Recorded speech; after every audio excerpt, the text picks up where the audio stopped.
Hello students, welcome to today's class of Solution Theory Part 1. This theory class we will be covering topics starting from concentration of solution, solubility, vapor pressure, factor affecting vapor pressure, Raoult's law, ideal solutions, non-ideal solutions, non-ideal solution showing positive deviation, and at last we will see the summary. Disclaimer: the images used in our slide deck are for educational purposes only. We respect the intellectual property rights of the original creators and owners of these images. If you are the owner of any of the images used in this deck and have any concerns or issues, please contact us at sathi@itk.ac.in and we shall remove the images. So we will start from concentration of solution. So basically, we need to quantify the concentration because while doing reaction, we cannot quantify the molecule or the mole. Okay, so that is very difficult. For that case, what we do, we take various types of concentration, various ways of expressing concentration, I would say, for different conditions, and accordingly we use them so that we can do our work easily. So concentration is just a tool to make our work easy. Now there are various kinds of this solution, means ways of expressing this solution. We will see them. The first one is molality, which is represented by small m. The symbols are very important. Always keep a note of them. So what is molality?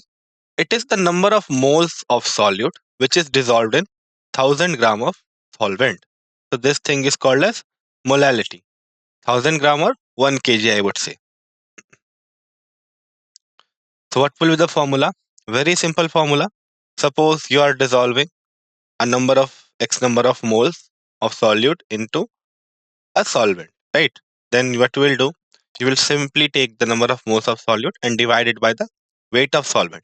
Now the weight of solvent should be in kg. This is the most important point, and we often make mistake, although we know, then also we make mistake while writing the formula. So molality is what? Number of moles of solute divided by weight of solvent, which will give you number of moles of solute present in 1000 gram of solvent or 1 kg of solvent. Next concentration term is molarity. Molarity is represented by capital M. Now, what is the definition of molarity? So, it is basically the number of moles which is present in 1 liter of the solution. Right? In this case, we will talk about the solution. In the previous case, we were talking about the solvent, means the amount that is present in per kg of solvent, or the moles that is present in per kg of solvent. Here we will see the moles of solute that is present in per liter of the solution, and the unit should be liter always. Clear? What is the relation between molality and molarity? So this is the relation. It says that molarity is equals to m into d by 1 plus m into capital M2 divided by 1000. Now what are these symbols? So M2 is the molar mass of solute, D is the density of solution, M is the molality of solution. Okay. Now if you put all of this value, then you can directly calculate the molarity from the value of molality. Clear? Again, we have a relation between molarity and density. So molarity is given by 10 multiplied by density multiplied by percentage weight of solute, means the amount of solute present in 100 gram of, say, solution, divided by molecular weight of solute. So this is also an important relation.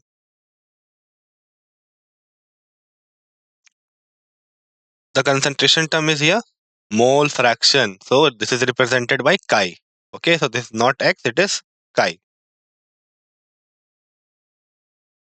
This mole fraction thing is what? It is the number of moles of the component whose mole fraction you are trying to calculate divided by the total number of moles of solute and the solvent.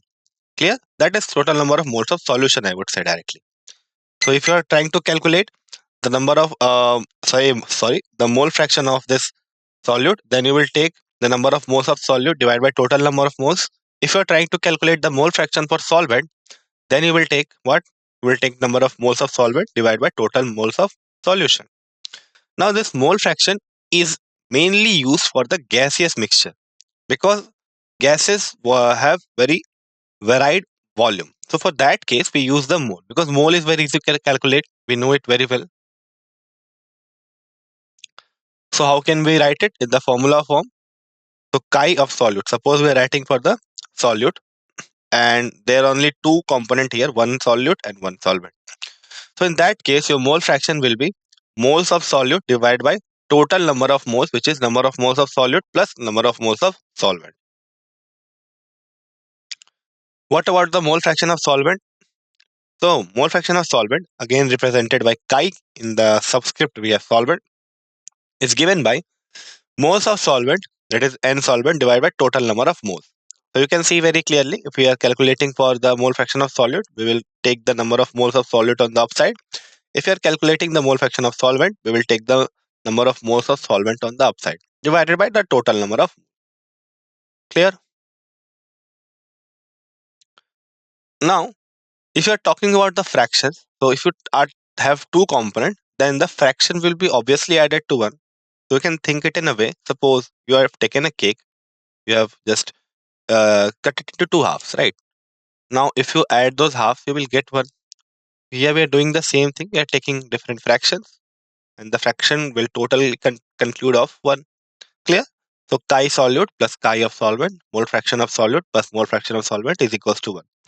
Now this relation is very, very important. Why it is important? Suppose your mole fraction of solute is given and in the calculation you need the mole fraction of solvent. Then you don't have to worry about the number of moles. Directly subtract this mole fraction of solvent from 1 and you will get your mole fraction of solvent. But remember, this should be a binary solution.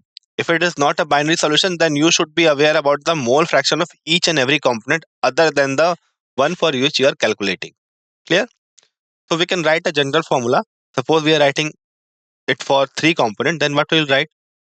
Chi of 1, chi of 2, chi of 3 equals to 1. Or we can write it summation of all chi's of the component that are present in a solution is equals to 1.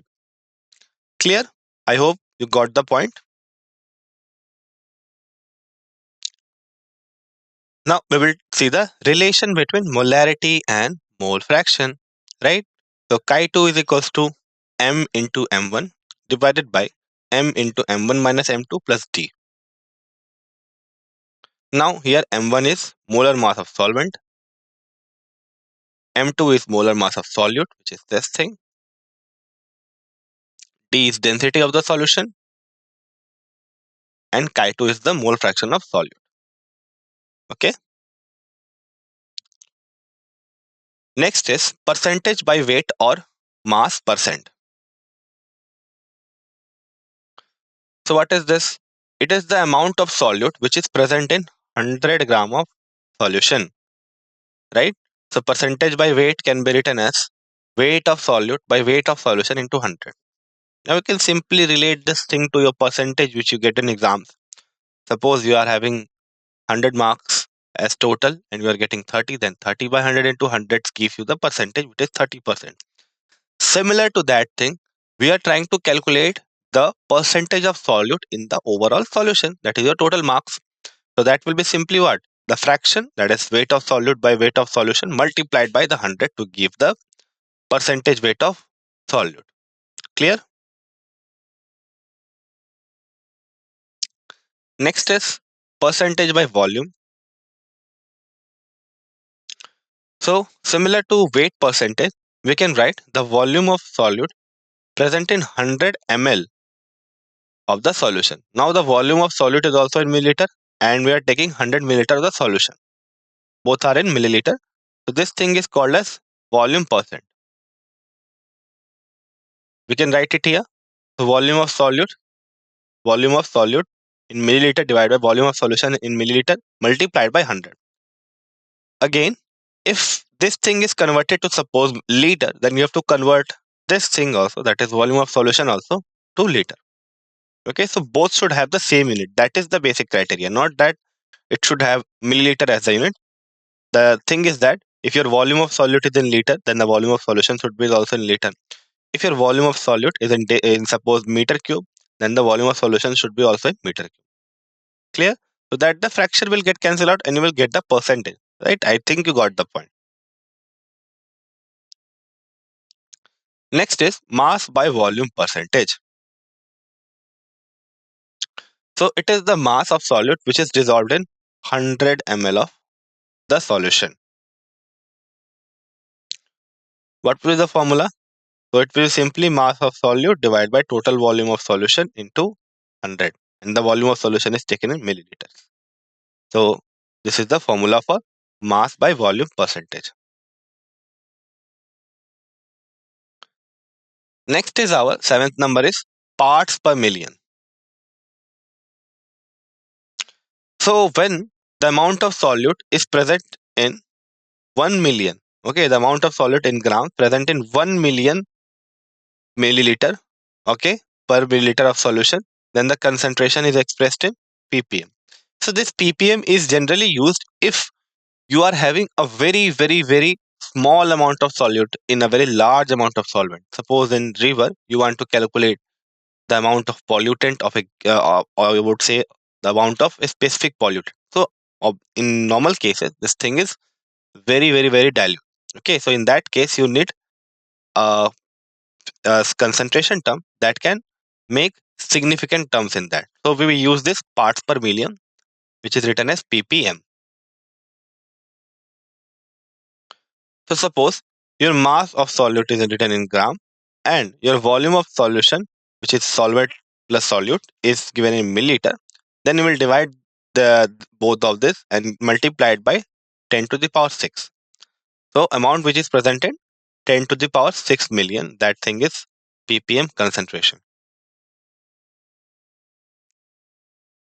Next is your 8th number, normality. So normality is the number of gram equivalents of substance dissolved per liter of the solution. So this is called as normality. How do we calculate normality?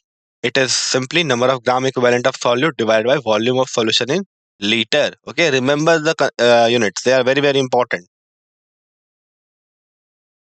And what is gram equivalent? It is weight of solute by equivalent of solute. Clear? Okay.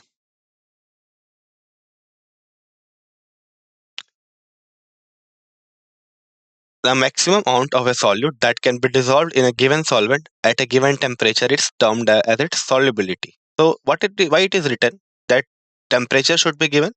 So you must have noticed that on increasing the temperature of water, the amount of salt or sugar which you are trying to dissolve is increased. Okay, so this thing is very obvious because your reaction is endothermic. So when you try to increase the temperature, the reaction is pushed in the forward direction. Now, if I talk about the solubility, then it is the maximum concentration or the concentration at saturation. So, solubility of a gas at a given temperature depends upon the pressure and temperature both. Okay, so if the temperature is given, then it will depend upon pressure. If the pressure is given, then it will depend upon the pressure. Pressure is given, it will depend on the temperature. Now, both of these things can vary. So, it is very obvious that solubility will depend on both of these things. So there is a quantitative relation for say connecting this pressure and solubility of a gas, which is given by Henry. So if I talk about that relation, so the pressure exerted by the vapor molecule above the liquid surface which are in equilibrium with it at a given temperature is called the vapor pressure. So suppose you are having a container, you are having a liquid, the liquid vapors up, they coagulate on the surface and they apply pressure on the surface, right? So that pressure is called as the vapor pressure of the given liquid. So what are the factors that affect the vapor pressure? So there's following factors. Let us see those factors. First is purity of liquid. So pure liquid have a vapor pressure higher than its solution. Why it is so? Because of the interaction. Okay, because the interaction between the pure type is more. So we know it very well from chemistry that like dissolved in like. So the likeness increases in case of pure solvent. But when you add something, there may be a chance that they may be like, but the degree of likeness would be less, of course, than the pure one. Next is nature of liquid. Now the liquid having weaker intermolecular forces are volatile and have greater vapor pressure. So more will be the volatile nature, more easily it will be converted into vapor phase, and the number of moles over the solution of vapor will increase. That means increasing the vapor pressure. Our next thing is temperature. So the vapor pressure of a liquid increases with temperature. So as we will increase, more and more vapors will be formed, and therefore exerting more pressure. Because on increasing the temperature, the kinetic energy of the molecule increases, and they increases to such extent that they can break the bond that is being there to connect them to the liquid, and they can move freely in the environment. Clear? Okay. So temperature increase can increase the vapor pressure. After that, we have effect of adding solute. So whenever we add a liquid contains, when a liquid contains a solute, some of the solvent molecules are replaced by the solid particle on the liquid surface. And for that case, the surface area for the escape of the solvent molecule decreases. So now they are forming vapors at a slower rate. So suppose you have a surface, you have a surface of the liquid solvent of the pure one. If you add some solid particle or the alien particles to that, then they will take up the place at the surface. Some places will be taken up by them. Now, the exposure of the solvent to the atmosphere has decreased. Due to this, your escape tendency would decrease for the solvent molecule. Okay. Next is due to less available area on the surface of solution for escape, the rate of evaporation and condensation both decrease, as I have told you right now.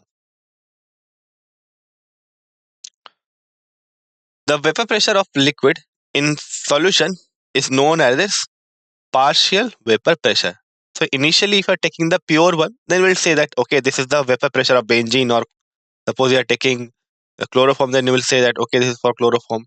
But if you are taking a mixture, then there will be a partial pressure thing. Okay, so suppose you are taking a mixture of benzene and toluene, then each component will apply its own vapor pressure, and that will be the partial pressure of benzene and the partial pressure of toluene. And this partial pressure is less than the vapor pressure of the pure liquid. So this is very, very important. Okay. After that, if suppose P naught is the vapor pressure of the pure liquid and PS is the vapor pressure of the solution. So here we are considering that we have added a less volatile substance and then we are writing this thing. So therefore decrease in the vapor pressure will be P naught minus PS.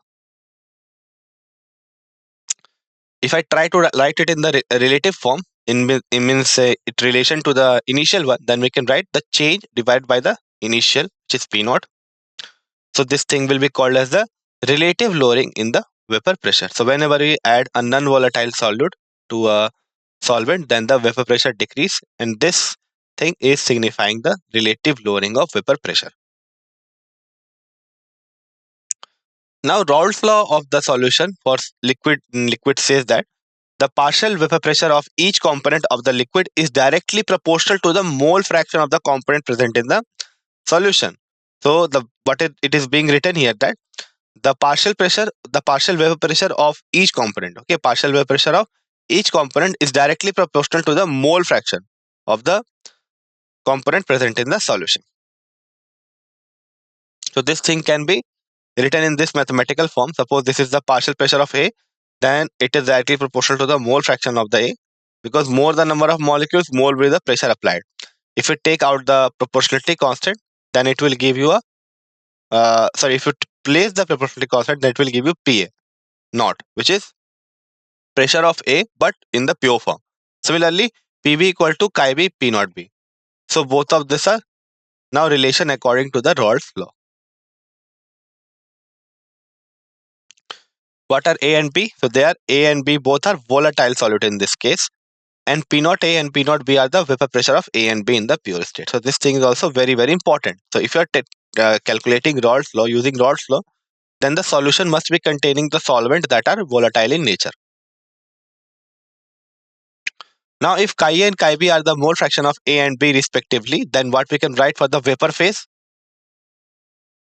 So for that case, we can write that Pa equal to chi A P total. So this chi A is the mole fraction in the vapor phase, okay, and chi B is the mole fraction in the vapor phase for B. So Pb equal to chi B P total and Pa equal to chi A P total. This is similar to this one, but in this case, your chi was the mole fraction of the liquid case, okay, and in this case, your chi A is mole fraction of the gaseous phase. So therefore, we have removed the proportionality constant of P naught A with P total, means that is Pa plus Pb. Now, Raoult's law for solution of solids in liquids, that is for non-volatile solutes. So suppose your P solution can be written as chi of solvent by P naught of solvent. So why are we writing this thing? Because for a solution which contains a volatile solvent but a non-volatile solute, for that condition, the contribution from the non-volatile solute become negligible, and therefore we can write the contribution from the solvent as the total pressure of the solution. Clear? So P of solution, that is pressure of solution, is equals to chi of solvent into P naught of solvent. What are the limitations of Raoult's law? It is applicable only to very very dilute solution. So that is the main drawback of this Raoult's law. After that, it is applicable only to solution containing non-volatile and non-electrolyte solutes which exist as single molecule. And it is not applicable to solutes which dissociates or associates. So we cannot take such solute particle and apply Raoult's law to it, which have what? Which have particles associating or dissociating at the same time. The solutions which obeys Raoult's law are called ideal solution. Okay, and it should follow the Raoult's law over all ranges of concentration and temperature. So what is the criteria for ideal solution? For ideal solution, the enthalpy change during the mixing of this solute and solvent should be 0, and the volume change during the same thing is also 0. Means there is no volume change and no enthalpy evolved or taken up during the making of this solution. Where delta H mix, as I have told you, is the enthalpy of mixing to form the solution. Delta V mix is the volume of mixing to the solution. So for such solution, solute-solute particles and solvent-solvent particle interaction is approximately equal to the solute-solvent particle. Means the amount of interaction between solute-solute, solvent-solvent and solute-solvent are same. So in that case, your solution will be ideal solution and it will follow the Raoult's law. Suppose solution of N-hexane and heptane are the examples of ideal solution. Similarly, benzene and toluene are also the example of this ideal solution.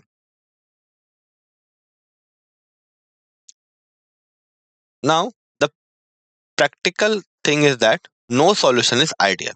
Okay, practical thing is that no solution is ideal. So here is a graph for the ideal solution if it would have existed. So this is the graph, right? So you can see it very clearly that as we are increasing the vapor pressure, then we are increasing the total pressure, which is P naught A chi A plus P naught B chi B, right? So this is your thing. Now let us look at the different components of this figure. This figure is very very important and students should be very aware what is happening is this thing. First thing you should remember that your P naught A is less than P naught B, or P naught B is less than P naught A, where P naught A is what? It is the vapor pressure of the pure A and P naught B is the vapor pressure of pure B. Now since it is that, as you increase the mole fraction of B, the vapor pressure of what? The vapor pressure of this total solution will increase simultaneously. Clear? And second thing will be what? So since you are increasing the mole fraction of A, therefore the partial pressure of the A will also increase. So this thing is for the partial pressure of A. Okay, so this thing, okay, this one. This one is the partial pressure of A. So as we move from right to left, we are increasing the pressure, means amount of A. Therefore, the partial pressure of A is also increasing like this. But if you move in the opposite direction, suppose you are increasing the mole fraction of B, then in that case, your partial pressure of B will be increasing. Clear? But at the point where there is no amount of A or B is present, so here no B is present, so the partial pressure of B is 0, and here no A is present, therefore the partial pressure of A is 0. And this is the total pressure, which is simply P naught A x A plus P naught B x B. Okay. The solution which shows from deviation from Raoult's law are called the non-ideal solution. So as I've told you, no solution is purely ideal in case. Now we'll see what is the reason and what are the types of deviation we can see or we can expect from the normal solution. So for such solution, of course, it is non-ideal. Therefore, your enthalpy change and your volume change during the mixing is 0, not equals to 0. Now, the first case of non-ideal solution is the positive deviation, means the solution which shows the positive deviation. So, it is seen that when the observed partial pressure is more than the expected one. So, what is the meaning of this? So, if you suppose you have calculated the P naught A x A plus P naught B chi B and you got your P total, but your actual pressure is more than the Raoult's law, then it is called the positive deviation. Okay. So, for such deviation, your partial pressure is greater than the Raoult's law calculated one. Okay, so this is very, very obvious. Similarly, if your pressure of B is also represented by PB, then it is also greater than the say calculated one or by the Raoult's law, which is P naught B chi B. And hence we can say from these two equations that your overall pressure will be greater than the calculated, which is P naught A chi A plus P naught B chi B. Now we will move to the types of deviation in the graphical form. So we have said that your positive deviation is occurring, means the total pressure is greater than the calculated one. So you can see a hump here, right? So it is very much visible from here. Okay, similarly, since your PA is greater than the calculated one, so it will also have a hump. And similar to that, the B will also have a hump. Clear? But after a time, we got the saturation. This is also very, very important. So you got my point? So due to the greater pressure exerted by PA and PB, the total pressure has increased and the individual pressure of both of these have also increased. So this thing is called as positive deviation because we are seeing the deviation in the positive direction. So for this case, we are seeing it as positive deviation.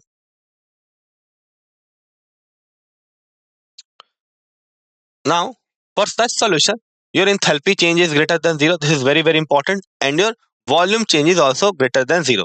And the examples of positive deviation are cyclohexane and ethanol and H2O and C2H5OH, which is water and ethanol. So these are the two examples of what? The positive deviation. Now we'll move to the solution showing the negative deviation. So when the observed pressure is, of course, less than the Raoult's law, then that thing will be called as what? Negative deviation, because the pressure has been decreased as predicted by the Raoult's law. Means the predicted one is obviously greater than the actual one. So this thing is called the lowering of the vapor pressure. Okay. Now for that case, your enthalpy change and volume change will be always greater than 0. Sorry, less than 0. Example are chloroform and acetone.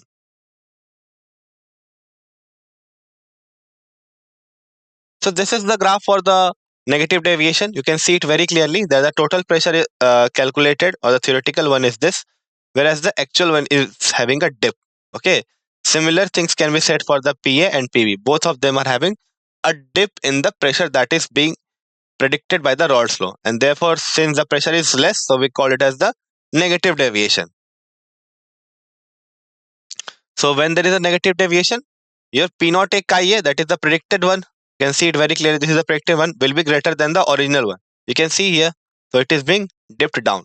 Similarly, your PB is less than the P naught B chi B. Okay, this is the thing. I hope you got the point. Or else we can also write that P total is greater than the predicted one. So this is the predicted one, and you can see here also a dip in the total pressure.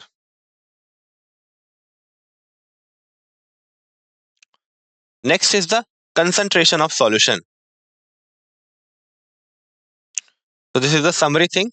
Now we'll sum up all of those. So molarity is number of moles of solute which is dissolved in per kg of solvent. So remember that you should take the weight of solvent and that also in kg in the denominator, and the numerator you will take the number of moles of solute.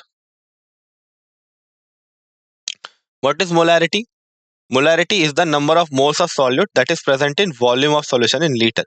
So here we will take the solution volume and here will take the solvent weight. Here the weight is in kg and the volume is in liter. But the up thing is same for both of them. Remember this thing. After that, we have the mole fraction. Suppose we have a binary solution of A and B, then chi A will be equals to mole fraction of A is equals to number of moles of A by total number of moles. We have this percentage by weight, where we have the weight of the solute divided by the weight of the solution and multiplied by the 100. So here we are calculating a type of out of thing, right? So like 60 out of 100, you calculate it multiplying by 100. Here also we are calculating that how much of this solution have this solute. Okay, which how much of the solute is present in the solution in 100 gram or 100 kilogram of this solvent. Clear? I got the point, what I'm trying to say. Okay. Next is percentage by volume. So in this case, volume of solute in milliliter and volume of solution in milliliter multiplied by 100. Now remember, if you're taking the volume of solute in gram, then you will take the volume of solution also in gram. If you're taking this thing in kg, then you will take this thing also in kg. And same can be said for this volume. So if you're taking the upper thing as milliliter, take the down thing also milliliter. If it is liter, then take the liter also. After that, we have mass by volume percent. So mass of solute which is present in per milliliter of the solution is called as what? Mass per volume percentage. This thing is multiplied by the 100 to get the percentage thing. Then we have this ppm. So mass of solute in gram by total volume of solution in milliliter multiplied by 10 to the power 6 to get a greater value, right? So this thing is used when we are having a very small amount of what? Solute in the large amount of solvent. So mass of solute in gram by volume of solution in milliliter multiplied by 10 to the power 6. So this is your millionth thing. So for that reason we call it as part per million. What is the part that is present in the million of the solution? Then we have the normality. It is number of gram equivalence of solute by volume of solution in liter. Whereas what number of gram equivalent is equals to weight of the solute by molecule equivalent weight of the solute. So that will give you the number of gram equivalent of the solute. Then moving on to solubility. So solubility is what? It is the maximum amount of solute that can be dissolved in a given amount of solvent. Okay. So this is the concentration of the solute at the saturation point. Raoult's law. So Raoult's law says that the partial pressure of A in the solution is directly proportional to the mole fraction of A in the solution, where P naught A is the proportionality constant and it is the vapor pressure of the pure A. Similar thing is for the PB. Clear? Or the solvent component B.